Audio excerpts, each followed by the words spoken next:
warahmatullahi wabarakatuh. Selamat siang dan salam sejahtera untuk kita semua.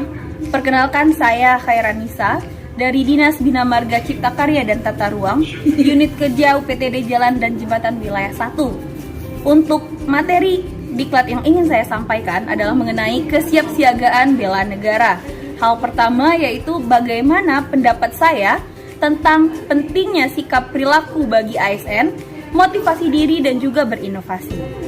Nah, sebagaimana yang kita ketahui, pegawai negeri sipil ataupun yang kita kenal saat ini dengan sebutan aparatur sipil negara selalu menjadi sorotan dan buah bibir masyarakat. Alangkah indahnya jika yang dibicarakan itu adalah sebuah prestasi yang cemerlang. Namun realita di lapangan justru sebaliknya, yakni etos kerja yang rendah, malas, bolos kerja, dan perilaku negatif lainnya. Sebagai seorang pegawai negeri sipil, kita harus memiliki yang namanya etika dan moralitas. Etika ini sudah seharusnya dijunjung tinggi dalam menjalankan tugas kita sehari-hari, baik dalam memberikan pelayanan kepada masyarakat secara umum maupun memberikan pelayanan antar sesama aparatur sipil negara lainnya, antara bawahan ke atasan ataupun antara atasan ke bawahan. Nah, aparatur sipil negara juga harus memiliki akuntabilitas dan penghormatan yang tinggi terhadap tuntutan, aspirasi, dan kepentingan masyarakat yang dilayaninya. Pemahaman mengenai etika dan moralitas dalam pemerintahan merupakan kompetensi dasar yang penting dan strategis yang harus dimiliki dan dipraktekkan secara konsisten, dan setiap individu aparatur sipil negara sebagai abdi negara dan abdi masyarakat. Nah, hal selanjutnya yang akan saya bahas dalam materi kali ini yaitu tentang pendapat saya dan pandangan saya secara sistematis terhadap nilai-nilai dari bela negara. Bela negara memiliki spektrum yang sangat luas dan bisa dilakukan oleh setiap warga negara yang dapat diwujudkan dalam bentuk kehidupan sehari-hari sesuai peran dan profesi masing-masing. Bela negara berisi semangat yang terpadu dari warga negara dalam menghadapi ancaman kedaulatan ideologi, politik, ekonomi, dan sosial budaya. Dasar hukum mengenai bela negara terdapat dalam isi Undang-Undang Dasar 1945, yakni pasal 27 ayat 3 yang menyatakan bahwasannya warga negara berhak dan wajib ikut serta dalam upaya pembelaan negara. Selanjutnya, juga pada pasal 30 ayat 1 yang menyatakan bahwa tiap-tiap warga negara berhak dan wajib ikut serta dalam usaha mempertahankan dan keamanan negara. Nah, upaya bela negara selain sebagai kewajiban dasar juga merupakan kehormatan bagi setiap warga negara yang dilaksanakan penuh kesadaran, penuh tanggung jawab, dan rela berkorban dalam pengabdian kepada negara dan bangsa. Contoh lain di antara sikap bela negara yang pertama yaitu menaati seluruh peraturan yang telah ditetapkan oleh instansi tempat bekerja, masuk kerja tepat waktu, memakai seragam sesuai dengan aturan yang berlaku, berinovasi, dan bekerja dengan giat dan sungguh-sungguh. Dimanapun kita berada dalam urusan apapun, baik itu bermasyarakat maupun dalam instansi pemerintahan, harus ada hubungan kerjasama antara kita dan orang lain yang mana itu akan membentuk sebuah kerjasama yang solid. Sebenarnya, kerjasama solid seperti apa yang diinginkan dan seharusnya dilakukan? Bekerja di sebuah instansi tentu tidak bisa bekerja sendirian. Walau memiliki tanggung jawab masing-masing terhadap pekerjaannya, namun dibutuhkan rekan kerja lain untuk membantu dan mendukung pekerjaan demi tercapainya tujuan bersama. Akan tetapi, untuk membentuk sebuah tim kerja yang efektivitas dan sekaligus yang solid, ada hal yang harus dipertimbangkan dan dilakukan. Karena untuk bisa menyatukan pemikiran bukanlah perkara yang mudah untuk dilakukan. Bahkan, besar kemungkinan kita bersama tim lainnya menemukan jalan buntu dan sulit untuk mendapatkan hasil yang maksimal.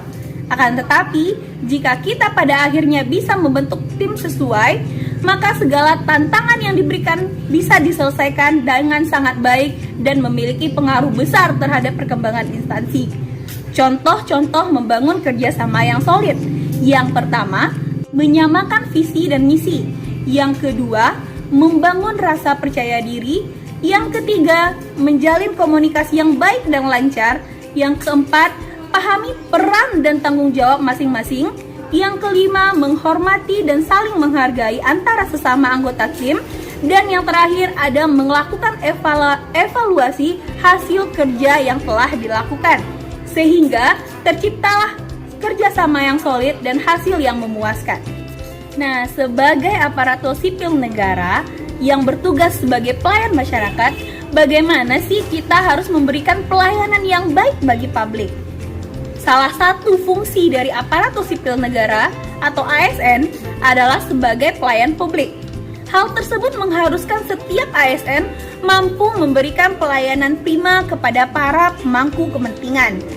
ASN juga dituntut untuk melayani dengan hormat, sopan, dan tanpa tekanan, sebagaimana yang diatur dalam Undang-Undang Nomor 5 Tahun 2014 tentang Aparatur Sipil Negara. Jadi sikap seperti apa sih yang bisa kita bangun supaya menjadi pelayanan publik yang baik? Kita bisa yang pertama, bersikap ramah, sopan, dan hormat saat berinteraksi dengan pemangku kepentingan. Yang kedua, munculkanlah rasa antusiasme dan responsif untuk membantu pembantu kepentingan dalam memperoleh pelayanan. Yang ketiga, berpenampilan menarik sehingga enak untuk dipandang orang lain. Nah, untuk yang terakhir, ada masalah mengenai bela negara. Sebenarnya, untuk saat ini, wujud bela negara apa sih yang bisa dilakukan oleh kita sebagai aparatur sipil negara? Wujud bela negara secara fisik bisa diartikan sebagai usaha mempertahankan dan menghadapi serangan fisik yang mengancam keberadaan negara tersebut. Adapun wujud bela negara non-fisik dapat diartikan sebagai upaya yang berperan aktif dalam memajukan bangsa dan negara, baik melalui pendidikan moral, sosial, maupun peningkatan kesejahteraan bangsa tersebut. Ada beberapa contoh untuk bela negara yang bisa kita lakukan dalam kehidupan sehari-hari, yang menciptakan suasana kerja yang harmonis dan lingkungan kantor yang solid. Yang pertama yaitu membentuk tim kerja yang sadar akan hukum. Yang kedua, meningkatkan produktivitas kerja. Yang ketiga, kesadaran untuk menaati peraturan dan tata tertib dari instansi masing-masing.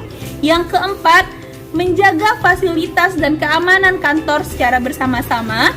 Yang kelima, membayar pajak tepat waktu. Yang keenam, mengerjakan tugas sesuai deadline yang telah ditetapkan.